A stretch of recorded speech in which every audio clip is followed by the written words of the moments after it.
Gadget પ્રસિદ્ધ થયાના ટૂંક સમયમાં નવી સભા મળશે. વહીવટદારનું શાસન પૂર્ણ.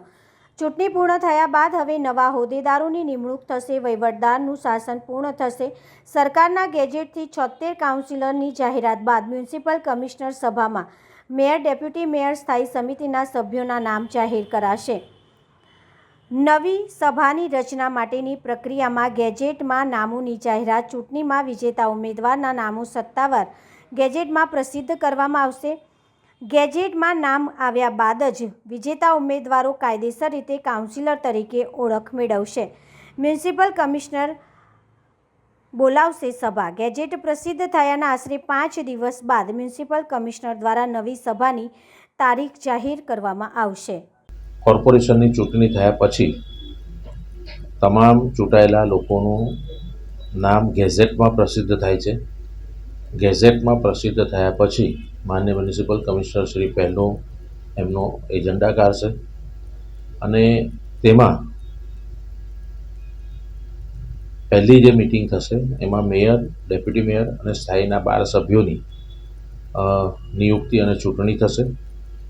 અને મેયરની ચૂંટણી માટેની બી એક પ્રક્રિયા છે, જે નવા નિયમ પ્રમાણે હવે એમને ફોર્મ ભરવા પડશે.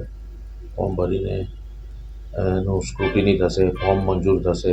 આ જે રૂટીન જે પ્રક્રિયા હોય છે ચૂંટણીની, એવી એક નાની પ્રક્રિયા થશે અને એમાં કમિશનર શ્રી એ મિટિંગ પ્રિસાઇડ કરશે. મેયરની નિયુક્તિ થયા પછી મેયર એ પ્રિસાઇડિંગ ઓફિસર થશે અને એ ડેપ્યુટી મેયરની નિયુક્તિની પ્રક્રિયા કરશે.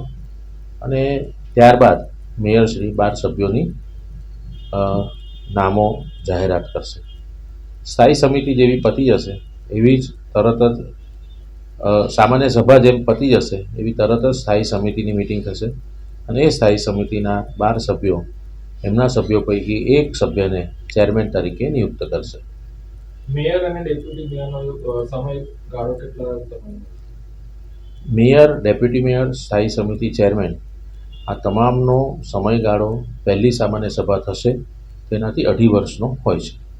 અચ્છા, પાલિકા દ્વારા મેયર અને ડેપ્યુટી મેયરને કયા પ્રકારની વ્યવસ્થા કરવામાં આવે છે?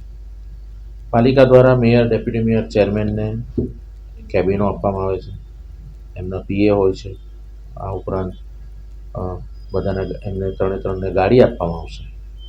અને બીજી તો વહીવટી બાબત છે, એટલે એ સ્થાયી સમિતિના અધ્યક્ષ સ્થાયી સમિતિના મિટિંગો બોલાવશે અને આ બધું કરશે. એ વહીવટી પ્રક્રિયા છે. પણ જે સુવિધાઓ આપવાની વાત છે એમાં ખાલી ગાડી આપીએ છીએ, કેબિન આપીએ છીએ, પીએ આપીએ છીએ.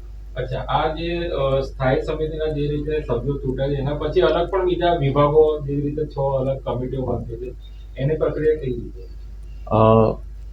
સામાન્ય રીતે પહેલું બોર્ડ બને પછી કલમ 30 હેઠળની વિવિધ કમિટીઓ બને છે, જેમાં recreation and cultural, water, drainage, PWD, estate management આ બધી કમિટીઓ બને છે.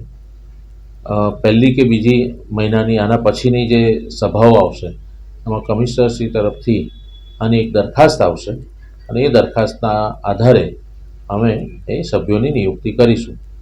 એક કમિટીમાં ચેરમેન, વાઇસ ચેરમેન હોય છે અને 9 સભ્યોની કમિટી હોય છે, લીગલ સમિતિ સિવાયની.